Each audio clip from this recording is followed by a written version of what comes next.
Hi guys, मेरा नाम है साहिल खान और आज की वीडियो शुरू करते हैं। सबसे पहली न्यूज़ है सुंदर पिचाई जी की। तो भाई उनको पद्म भूषण मिला है। अभी वो इंडिया तो नहीं आए थे पर उनको यूएस के अंदर पद्म भूषण मिल गया है। 50 साल की ये उम्र है। और आपको लगता है क्या ये जस्टिफाइड था? क्योंकि हम कहते हैं वो इंडियन ओरिजिन के है पर इंडियन नहीं है। सवाल तो यही है ना। अगली खबर महिंद्रा गाड़ी के यूजर्स के लिए बुरी खबर है। अभी रिसेंटली महिंद्रा ने एक्सयूवी 700 निकाली थी, साथ में स्कॉर्पियो एन नया वर्जन निकाला था। उसका नाम रखा था स्कॉर्पियो एन। उसमें से बहुत सारी गाड़ियों को रिकॉल किया गया है। कहा जा रहा है 19,000 गाड़ियों को रिकॉल किया गया है, जो कि 1 जुलाई से 11 नवंबर 2022 के बीच में बनी थी। अब उसके अंदर कोई रबड़ वबड़ का इशू है तो उसको सॉल्व करके वापसी कर देंगे। अगली खबर, एसबीआई के जो चेयरमैन है उन्होंने बोला है ये जो डिजिटल रुपी आ रहा है ये गेम चेंजर हो सकता है। अब गेम चेंजर देखो, दो रीजन से गेम चेंजर हो सकता है। सबसे पहला और बड़ा रीजन है मनी प्रिंटिंग की कॉस्ट होती है। अगर मान के चलो आप 100 रुपए का नोट यूज कर रहे हो, मुझे नहीं पता कितना रुपए लग रहा है पर उसके पीछे 1 रुपया लग रहा है मान के चलते हैं। तो अगर आप बहुत सारा लेवल पे करते हो तो उसके पीछे छापने के पैसे लगने वाले, तो छापने के पैसे बच जाएंगे सबसे पहली चीज। ठीक है। दूसरी चीज है जो काउंटर फेटिंग चलती है, जो नकली नोट चलते हैं ना, ये नकली नोट रुक जाएंगे ना, क्योंकि डिजिटल करेंसी में तो नकली आएगा ही नहीं। तो ये बहुत बड़ी एडवांटेज हो सकती है डिजिटल करेंसी की। तीसरा, गवर्नमेंट सब कुछ ट्रैक कर सकती है तो इलीगल एक्टिविटीज नहीं होगी। ऑल दो अभी रिसेंटली गवर्नमेंट ने ये बोला था कि जो छोटी ट्रांजेक्शन्स होगी उसके अंदर उन्होंने बैंक्स को बोला है कि माइक्रो मॉनिटर मत करो। अगर किसी ने 100 200 300 रुपए किसी को दिया उसको मॉनिटर मत करो। ऑल तो मुझे नहीं लगता कि ऐसा होगा। और सबसे एक और बड़ी एडवांटेज की बात करके चलूं, वो ये है कि भाई ईज ऑफ ट्रांसपोर्टेशन। आरबीआई ने नोट छापे तो प्रिंटिंग प्रेस से वो नोट डिस्ट्रीब्यूट हो रहे हैं, बैंक के पास जा रहे हैं, बैंक से एटीएम मशीन पे जा रहे हैं, तो ये भी एक कॉस्ट है। तो ये सारी चीजें बच सकती है। ये एडवांटेज है डिजिटल करेंसी का। अभी लोग शायद समझ नहीं पा रहे, ये लॉन्ग टर्म में सबको समझ में आएगा कितनी बड़ी एडवांटेज है। अगली खबर डिज्नी चैनल्स की है। तो भाई रशिया से डिज्नी भी जाने वाला है। तो लास्ट डेट है 14 दिसंबर की। 14 दिसंबर को वो छोड़ के चले जाएंगे कंप्लीटली। और बाकी मैं लखनऊ आ रहा हूँ, शायद मैं 6 7 दिसंबर को आने वाला हूँ। तो अगर कोई कोई है लखनऊ वाला तो नीचे कमेंट में कर देना, फिर देखते हैं। अगर ज्यादा नंबर्स हो गए तो फिर प्लान करते हैं कुछ। अगली खबर, एफटीएक्स जो बैंक्रप्सी के लिए फाइल कर चुका है, उसका जो सबसे बड़ा एसेट है लेजर एक्स, इसके पास में अभी 303 मिलियन डॉलर इन कैश पड़े हैं। उसको शायद blockchain.com या फिर जेमिनी खरीद सकता है। मतलब वो प्लान कर रहे हैं इसको खरीदने की। देखते हैं कौन खरीदता है और क्या होता है। यार जिनके पैसे डूब गए ना, सवाल ये है क्या उनको सबको पैसे मिलेंगे या फिर नहीं मिलेंगे। अगली खबर यूनाइटेड फर्नीचर इंडस्ट्रीज की है। अभी रिसेंटली न्यूज के अंदर हमने कवर किया था, उन्होंने 2700 एम्प्लॉइज को रातों रात निकाल दिया। सबको मैसेज किया कि भाई कल से आने की जरूरत नहीं है। उसके बाद से अभी तक ऑपरेशंस नहीं चल रहे हैं। कहा जा रहा है जो ओनर है वो चले गए हैं, बैंक्रप्सी के लिए फाइल नहीं कर रहे हैं पर छोड़ के चले गए हैं। तो मतलब ऐसा क्या हुआ है? अब अगर मैं अपना एक वाइल्ड गेस करने की कोशिश करूं, अगर कुछ नेगेटिव नहीं हुआ है, मैं खाली बिजनेस पॉइंट ऑफ व्यू से बता रहा हूं, मेरे हिसाब से क्या हो सकता है, अपनी प्रॉपर्टी होगी, अपना लैंड होगा, सब कुछ होगा। अब उनको लगा कि आने वाला टाइम अच्छा टाइम नहीं रहने वाला, हमको सैलरियां देनी पड़ेगी और लंबे टाइम लॉस में रिपोर्ट करना पड़ेगा। तो उन्होंने क्या किया, उन्होंने बिजनेस को एक तरह से हॉल्ट पे डाल दिया। लैंड वैंड अपना होगा तो कोई खर्चा आ नहीं रहा, ऊपर से कुछ इन्वेंट्रियां पड़ी होगी तो उसको कुछ प्रिजर्व करके रख दिया होगा। मैं मान के चल रहा हूँ दीमक वीमक नहीं लगती वहां के, ऐसा फर्नीचर का सामान होगा उसके अंदर। या फिर कुछ ना कुछ उसको इंश्योर टाइप्स करा रखा होगा। अब वो चले गए।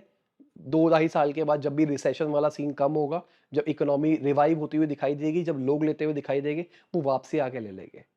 ऐसा हो सकता है कि एक वाइल्ड गेस है, पर इसके पीछे बड़े रीजन भी हो सकते हैं कि कंपनी डिफॉल्ट करने वाली है, उनके पास पैसे नहीं है, तबीयत खराब है, कुछ और इश्यूज है, वो भी हो सकते हैं। पर मुझे, अगर मैं खाली बिजनेस पॉइंट ऑफ व्यू से बात करके चलूं तो ये भी रीजन हो सकता है। अगली खबर, गवर्नमेंट ने जो कैप लगाई थी यूपीआई ट्रांजिशन जितने भी एप्स है उनके लिए, उसको एक्सटेंड कर दिया है 31 दिसंबर 2024 तक। अब ये कैप लगाई क्या थी, क्या था, क्या नहीं था, ये समझा देता हूं। तो बेसिकली क्या हो रहा था, अगर आप ऑनलाइन कुछ भी परचेस करते हो तो उसमें गेटवे होता है जहां पे आप कार्ड वार्ड सब कुछ भरते हो। तो एक गेटवे का पूरा बिजनेस है, पर यूपीआई फ्री है। तो अगर आप यूपीआई से पे करते हो तो पैसे लगे ही लगेंगे। अब लॉजिकली अगर मैं गेटवे लगा के बैठा हूं और आप यूपीआई से पे कर रहे हो तो मैं किसी गेटवे वाली कंपनी को पैसे क्यों दूंगा? मैं कहूंगा भाई जब तू पीछे पैसे नहीं ले रहा तो मेरे से पैसे क्यों लेगा? तो ज्यादातर जो गेटवे वाली कंपनी है वो कुछ कुछ कंपनीज फ्री दे रही है यूपीआई ट्रांजेक्शन्स के ऊपर। ठीक है? तो चार्ज नहीं लग रहा। पर कहानी ये, जितनी भी गेट वाली कंपनी है, उनको तो नुकसान हो रहा है ना, उनका तो बट्टा बैठ जाएगा। क्योंकि मेजॉरिटी ऑफ लोगों की अगर मैं बात करके चलूं, आज के टाइम पे यूपीआई से पे करते हैं। मैं पर्सनली तो यूपीआई से पे करता हूं। आप मुझे बता दो कमेंट के अंदर कि आप किससे पे करते हो। मैं तो, अगर यूपीआई का ऑप्शन है, मैं तो यूपीआई से ही पे करता हूं 99% of the time. Until unless amount बड़ा होता है, जैसे मेरे को अगर कैमरा लेना है, लैपटॉप लेना है, या फिर कुछ ऐसी चीजें लेनी है जिसका रेट 2 ढाई 3 4 लाख रुपए है, तो उसके लिए तो मैं बैंक ट्रांसफर करना पसंद करता हूं। वरना मैं यूपीआई करता हूं, क्योंकि यूपीआई की 1 लाख डेली की लिमिट है अभी के टाइम पे। अगली खबर यूएस से है। तो वहां की एक फिनटेक कंपनी है FIS, उन्होंने 400 इंप्लॉइज को निकाल दिया है पुणे के अंदर। तो इंटरनेशनल का ठपका इंडिया में भी लग रहा है। पर कहानी यह है कि इंडियन लेबर रिलेटिवली चीप मानी जाती है। तो उन्होंने अगर इंडिया से 400 लोगों को निकाला है, तो ग्लोबली कितने निकालेंगे? ये वही कंपनी है जिन्होंने कुछ टाइम पहले कहा था कि वो इंडिया के अंदर 10,000 इंप्लॉइज हायर करना चाहते हैं, 10,000 लोगों को इंडिया के अंदर जॉब देंगे। अगली खबर LIC ग्रुप की है। तो उन्होंने अडानी ग्रुप के अंदर अपनी इन्वेस्टमेंट पिछले 2 सालों के अंदर बढ़ाई है। तो उनको ऐसा लगता है अडानी ग्रुप बहुत ज्यादा ग्रो कर सकता है, इसलिए वो इन्वेस्ट कर रहे हैं उसके अंदर। बाकी मैं इसके ऊपर कुछ पॉलिटिकल एंगल नहीं डालना चाहूंगा। पता नहीं, मेरे हिसाब से फंडामेंटली मार्केट सही नहीं है। मैं फिर से रिपीट कर रहा हूं। अब अडानी ग्रुप की बात कर रहे हैं, तो अडानी पोर्ट्स जो बन रहे हैं भाई, उसके बारे में बात कर लेते हैं। तो वो हाई कोर्ट गए हैं प्रोटेक्शन मांगने के लिए। जो उनका तिरुवनंतपुरम के अंदर जो उनका पोर्ट बन रहा है, उसके ऊपर जो बवाल चल रहा है, उसके लिए गए हैं कि भाई बचा लो हमको, क्या कलेश चल रहा है, इसको खत्म करो। तो अब देखते हैं गवर्नमेंट सपोर्ट करती है या नहीं करती, क्योंकि प्रोटेस्ट चल रहा है। अब एनवायरनमेंट बचाने के लिए ऐसी बातें कर रही है। पर पहले जब निकल के आया था, ये निकल के आया था कि जो मछुआरे हैं आसपास वाले, वो कर रहे हैं, क्योंकि उनका कहना है पोर्ट आने से मछलियों वछलियों को डैमेज होगा और हमको मछलियां वछलियां नहीं मिलेगी और ये हो जाएगा। अब एनवायरनमेंट वाली कहानी कर रहे हैं, तो कुछ ना कुछ निकाला जा रहा है रोकने के लिए। रुकेंगे नहीं रुकेंगे, ये देखते हैं। अगली खबर रशिया के लिए बुरी खबर है। तो रशिया के ऑयल के ऊपर कैप लगाते हुए दिखाई दे रहे हैं बहुत सारे नेशन। G7 ने लगा दिया था, ऑस्ट्रेलिया ने भी कह दिया है। $60 रुपीज, मतलब $60 अ बैरल का कैप लगाया गया है। मतलब इससे ऊपर वो नहीं बेच सकते, इससे नीचे ही उनको बेचना है। अब इसके ऊपर यूएस का कहना है कि इससे जो गरीब कंट्रीज है, जिनके पास पैसे नहीं है, उनको बहुत फायदा होगा। ऐसे लोग जो मिडिल क्लास बैकग्राउंड से बिलोंग करते हैं, उनको बहुत फायदा होगा, यूएस को भी बहुत फायदा होगा। अगली खबर दिल्ली से है। तो भाई दिल्ली के अंदर एयर क्वालिटी इंडेक्स बहुत बेकार चल रहा है, पॉल्यूशन बहुत तेजी से बढ़ता जा रहा है। तो भाई एयर प्यूरिफायर लगा लो अगर दिल्ली वाले हो तो तुम, क्योंकि कोई ऑप्शन नहीं है। अगर दिल्ली में रहना है तो जीना तो पड़ेगा ही, और जीना है, लंबा जीना है, तो एयर प्यूरिफायर लगाना पड़ेगा। मैंने पर्सनली घर के अंदर भी, ऑफिस के अंदर भी एयर प्यूरिफायर लगा रखा है। और शॉकिंग चीज बताता हूँ जिनको नहीं पता, अ, दिल्ली के अंदर 400 430 के आसपास एयर क्वालिटी इंडेक्स रह रहा है। एवरेज 350 रहता है। पर अगर मैं सर्च मारता हूँ दिल्ली का, तो मेरे आसपास जो लोकेशन होती है, उस पर मैं देखता हूँ 400 के आसपास रह रहा होता है, जब भी मैं सर्च मार रहा होता हूँ, मोटा मोटी। ठीक है।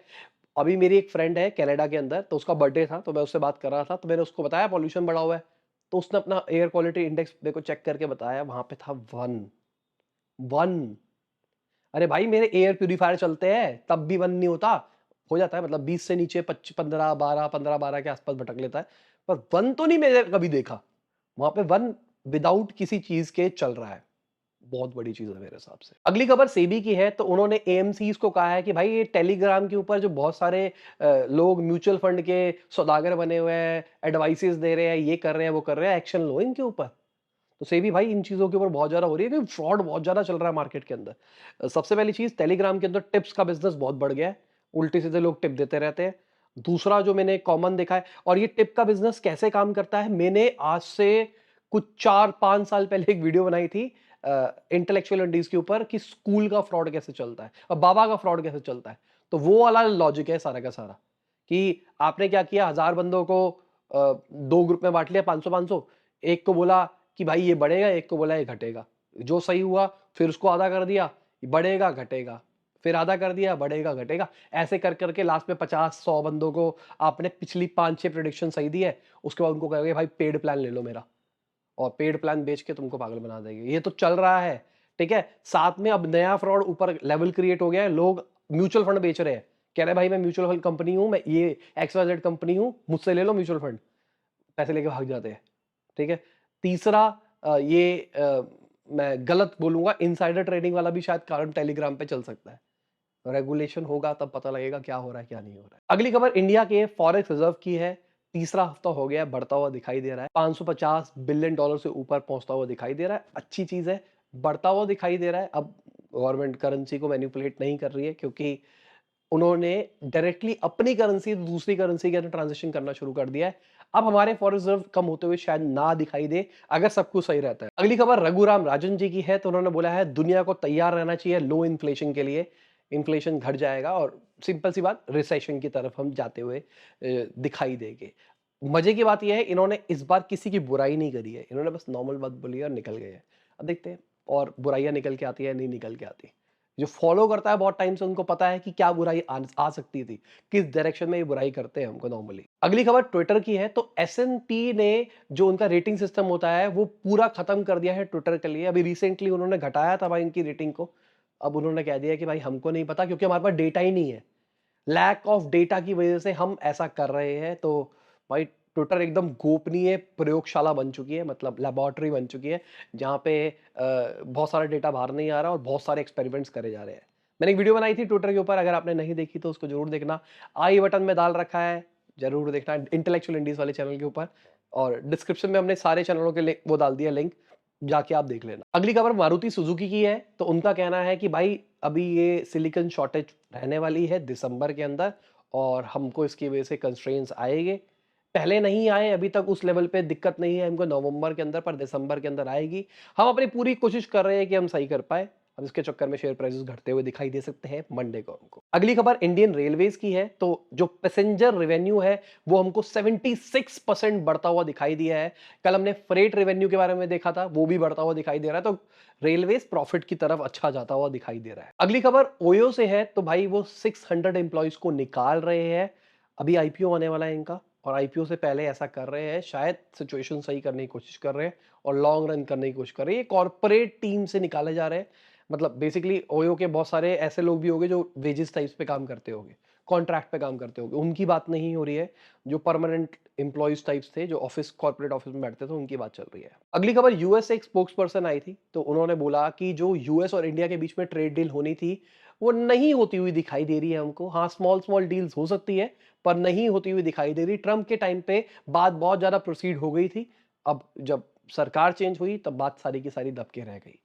तो उन्होंने ये बोला है। पर बात ये है कि भाई ऑल टाइम हाई पे चल रहे हैं हमारे आपस के ट्रेड्स। अगर हम इंडिया और यूएस के ट्रेड की बात करके चले तो वो 175 बिलियन से ज्यादा पहुंच गए हैं बिना किसी ट्रेड पैक्ट के। अगर होता तो और ज्यादा बढ़ता है नंबर। अगली खबर, जो डिपार्टमेंट ऑफ कॉमर्स अफेयर्स के सेक्रेटरी है, उन्होंने बोला है गवर्नमेंट ने सभी स्टेट्स को कहा है कि अपने सारे डिस्ट्रिक्ट के ऊपर प्राइस मॉनिटरिंग सिस्टम आपको लेके आना है। इन्फ्लेशन को कंट्रोल करने की बात चल रही है मोटा मोटी, अगर हम मान के चले तो वो ये कह रहे हैं कि जब भी कुछ ऊपर नीचे जाएगा तो तुम वहां पे इमीडिएट बॉडी रहेगी जो उसको कंट्रोल कर सकेगी।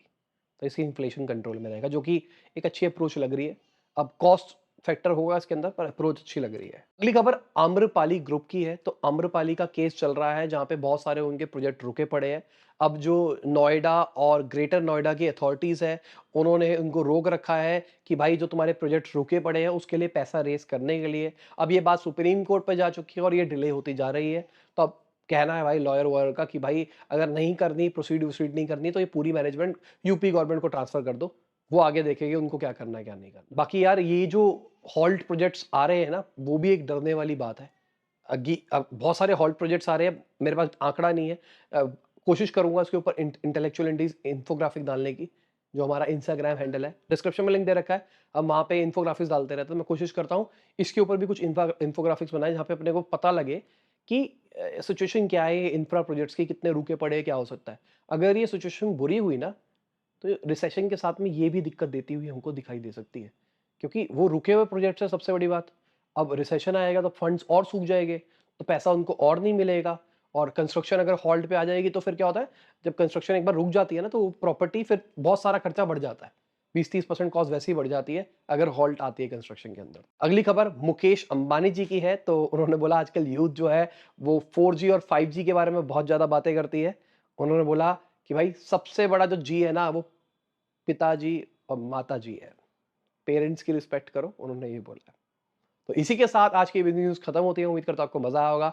लाइक कर देना, शेयर कर देना, कमेंट बताना वीडियो कैसी लगी। बाय, गुड नाइट, शब बखैर, खुदा हाफ़िज़।